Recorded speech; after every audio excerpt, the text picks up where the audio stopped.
everyone, my name is Angelique Stevens. I'm one of the F1 advisors at the Center for Global Engagement, and it's my pleasure to talk to you about optional practical training, also known as OPT, today. This presentation is mainly for F1 students, so international students in F1 status, but I am going to tell you a little bit about the Center for Global Engagement overall. So in terms of optional practical training, let's jump in on the resources and what our office does. I'm going to share my screen with you.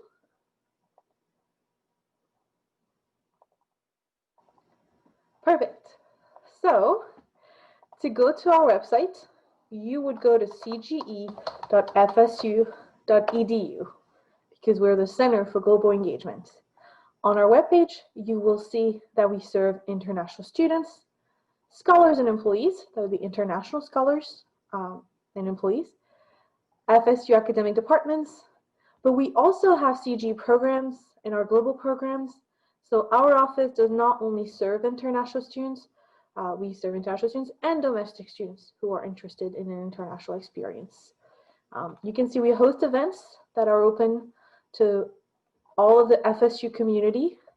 So feel free to go to our website to check all of the resources out. I'm going to focus on OPT, optional practical training today though. So if you're an F1 international student and you're thinking about working in the United States after you get your degree, OPT is perfect. That's what you need. So before you graduate, the semester you're graduating, you would want to go to our website and do what I'm about to do. I'm going to click on international students. I will scroll down, click on CPT, OPT, and STEM OPT. So we're mainly interested in OPT today. It has a short description. I'm just going to read it pretty quickly. Optional practical training allows up to 12 months of full-time employment authorization after completion of all coursework requirements, that'd be for doctoral and thesis students, dissertation and thesis students, or after completion of all degree requirements, that's for everyone else. OPT employment must be in the field of study, and the initial employment can only start after you get your employment authorization document from USCIS. So that would be a card that says you're allowed to work in the US. Before you get that card, you need a recommendation from our office. This webpage tells you how to get that. So on this webpage, there is a lot of information. In terms of timing, I would tell you to read this webpage during the first month of your last semester.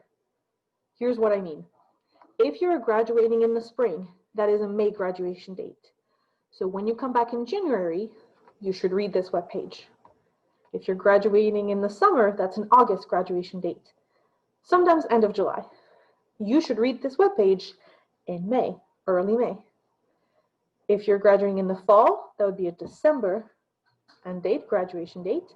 You should read this in late August, beginning of September. Whenever you come back to the US, whenever you come back to campus, whenever you start your last semester. So lots of information. We tell you who can do OPT, what kind of timeline. The reason I tell you to start during your final semester is that OPT processing can take up to 5 months once you mail your application to the government. And there are a couple steps to do before that. So if you start beginning of the semester, that should give you enough time. It's our goal. We don't want you to be stressed. We don't want you to be worried when you're applying for this. Start early. That is the best piece of advice I can give you with F1 rules in general. Start early. So application process, this is listed here. You have a couple of resources. You even have rules for while you're on OPT. We just want to give you all the information up front, so you feel ready, ready to apply, ready to do a PT when you're almost graduating. So what kind of employment can you get? What do you have to do when you're on OPT? What if you wanted to go abroad? It's all here. We also have frequently asked questions. So you want to read all of this during the semester, at the beginning of the semester when you're graduating. You can before, it's just that it would be too early to assemble an application. So beginning of your last semester would be perfect. Okay, so you know where to find information about the process in general. I want to give you also a resource to know who to ask specific questions. So what if you read this webpage and you still have questions? I'm going to show you where to find that. I'm going back to international students. So still on the CG website, click on international students. And instead of stopping here, I'm going to go a little bit further to advising. I am one of our 4 F1 advisors. We currently have a split by the first letter of your last name. So I currently advise students with last names starting with the letters I through O, but this might change in the future. If you go to our advising webpage, you will always have the latest information. You can actually find our email address and our phone numbers. We are currently working from home for most of the week, but if you call us and leave a voicemail, that voicemail will go to our email. If you send us an email, we will get it directly. We still offer walk-in advising hours. So if you wanted to see an advisor without an appointment, between Monday and Friday, 2 to 4 p.m., we are available for you. It might be on Zoom, but we are available. If those times don't work, that's okay.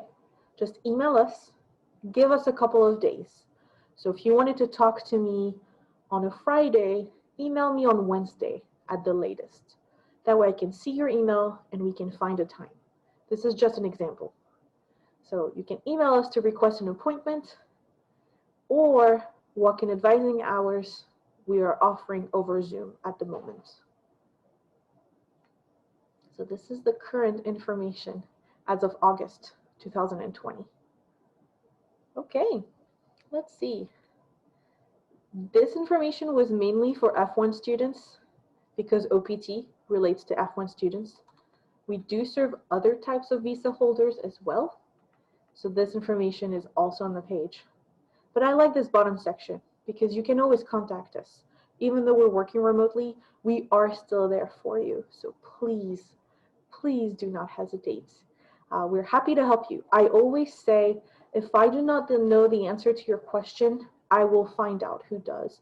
And I know this is the spirit in which my colleagues also work. So there's no question that is too silly. Please always feel free to approach us, may it be in matters of immigration, like F1 rules, or just in matters of your safety, welfare, anything that affects your experience at FSU. We're here to help. So with all this information, I will leave you and I wish you the best. We are so glad you're here.